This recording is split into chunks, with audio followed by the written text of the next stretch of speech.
Jalpaiguri government engineering কলেজে anti ragging কমিটির বৈঠক। প্রথম বর্ষের শুরুর ক্লাস অভিভাবকদের নিয়ে বৈঠক র্যাগিং কমিটির। বৈঠক থেকে কলেজের পক্ষ থেকে কড়া বার্তা দেওয়া হলো যে ইঞ্জিনিয়ারিং কলেজে হলো র্যাগিং ফ্রি ক্যাম্পাস, তবে তারপরও যদি কোনো বিষয়ে ছাত্রছাত্রীদের দ্বন্দ্ব থাকে তা কাটাতে এই বৈঠক। সেই সাথে কলেজের ছাত্রছাত্রীদের আত্মবিশ্বাস বাড়ানো হয়, ছাত্রছাত্রীদের মনে যাতে কোনো বিষয়ে সংশয় না থাকে এবং শান্তিপূর্ণভাবে যাতে পড়াশোনা করতে পারে সেই বিষয়ে বার্তা দিতেই এই বৈঠক। পাশাপাশি কলেজের ফ্যাকাল্টি এবং মেন্টরের গাইডেন্সে ছাত্রছাত্রীদের চলতে হবে। বৈঠকে উপস্থিত মলয়নাথ নামে একজন অভিভাবক বলেন, এই কলেজের পরিবেশ খুব ভালো, এর আগে আমার মেয়ে পড়াশোনা করেছে, এবার ছেলে ভর্তি হয়েছে। বৈঠক থেকেই বার্তা দেওয়া হয় যাতে ছাত্রদের খোলা মনে পড়াশোনা করতে পারে।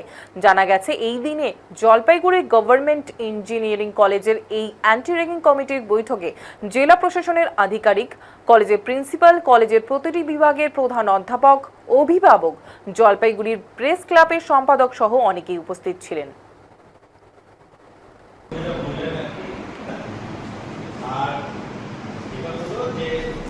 মলয়নাথ। মলয়বাবু, আপনি তো আজকে মিটিংয়ে এসেছেন, একজন অভিভাবক হিসাবেই এসেছেন। তার কোনো উদ্বেগ, কোনো রকম কোনো কিছু এবং কলেজের? দেখুন, এই কলেজে এর আগে আমার মেয়ে পড়তো, কোনোদিন এই ধরনের কোনো কিছু আমি দেখিনি লাস্ট 5 ইয়ার্সে।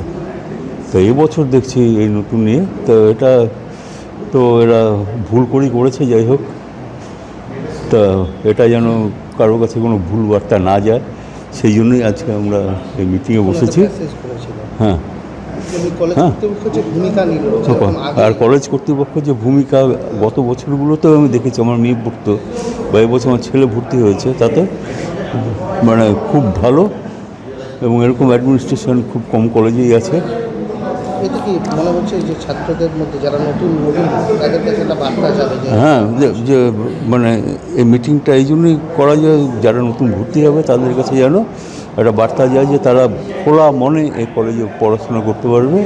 এখানে কোনো রকম অবস্ট্রাকশন মানে তাদের বাধার সম্মুখীন হতে হবে না কারোর থেকেই, সে সিনিয়র হোক বা জুনিয়র হোক, যাই হোক। না, আমাদের কি হচ্ছে কি, আমাদের একটা নিয়মের মধ্যেই পড়ে, যেটা নিয়মের মধ্যেই পড়ে, যখন ফার্স্ট ইয়ার স্টুডেন্টরা আসে ক্যাম্পাসে তার আগে হচ্ছে কি এটা হচ্ছে অ্যাওয়ারনেসের জন্য আর কি করানো হয়। একটা অ্যান্টি র্যাগিং কমিটির মিটিং হয় এবং মিটিংয়ে আমাদের যারা অ্যান্টি র্যাগিং কমিটির যারা মেম্বার আছেন সেখানে হচ্ছে ডিস্ট্রিক্ট অ্যাডমিনিস্ট্রেশন থেকে রয়েছেন, তারপর হচ্ছে কি প্যারেন্টসের তরফ থেকে রয়েছেন, আমাদের সমস্ত ডিপার্টমেন্টের হেড অফ দ্য ডিপার্টমেন্ট রয়েছেন, প্রিন্সিপাল নিজেই থাকেন অ্যাজ এ চেয়ারম্যান হিসাবে, প্রেস ক্লাবের সেক্রেটারি থাকেন। তো সবাইকে মিলিয়ে মিটিংটা হয় এবং হচ্ছে স্টুডেন্টদের মধ্যে যে কনফিডেন্স বিল্ড আপ করানো হয় যে যাতে যে এই ক্যাম্পাসটা কমপ্লিটলি হচ্ছে কি র্যাগিং ফ্রি ক্যাম্পাস, এবং কোনো রকম কারোর মধ্যে কোনো রকম যদি তোমার হচ্ছে কোনো রকম কনফিউশন তৈরি হয় সেই কনফিউশনগুলো শর্ট আউট করানো, এবং আমাদের যারা অ্যান্টি র্যাগিং কমিটির যারা মেম্বার আছেন আর কি তারা সেই কাজটা করেন আর কি। যার জন্য এই মিটিংটা আর্জেন্ট, যেহেতু আজকে আমাদের ইন্ডাকশন প্রোগ্রাম শুরু হবে তার আগে আমরা মিটিংটা করে ফেলছি আর কি, যাতে কোনো রকম কনফিউশন যাতে না থাকে সেই কনফিউশনটাকে দূর করানোর জন্য।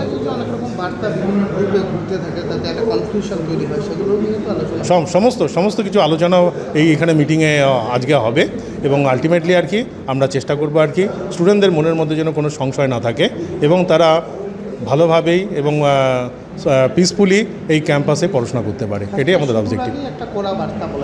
এটা ফার্স্ট ইয়ার শুরু হওয়ার আগেই সমস্ত লেভেলে, first year, second year, third year, fourth year, প্রত্যেকটা লেভেলেই আর কি একটা মেসেজ দেওয়া থাকে যে আমাদের এখানে ক্যাম্পাসে ঢুকলেই আর কি প্রথম কথা হচ্ছে কি আমাদের যে ফ্যাকাল্টিরা রয়েছে আর কি তাদের গাইডেন্সে চলতে হবে, আমাদের মেন্টররা রয়েছে, আমাদের হচ্ছে অ্যান্টি র্যাগিং কমিটি মেম্বার রয়েছে আর কি, হ্যাঁ, তাদের under the anti ragging committee member এবং আমাদের যে অ্যাডমিনিস্ট্রেশন রয়েছে তাদের আন্ডারই আর কি তাদের গাইডেন্সেই আমাদেরকে চলতে হবে আমাদের স্টুডেন্টদের আর কি।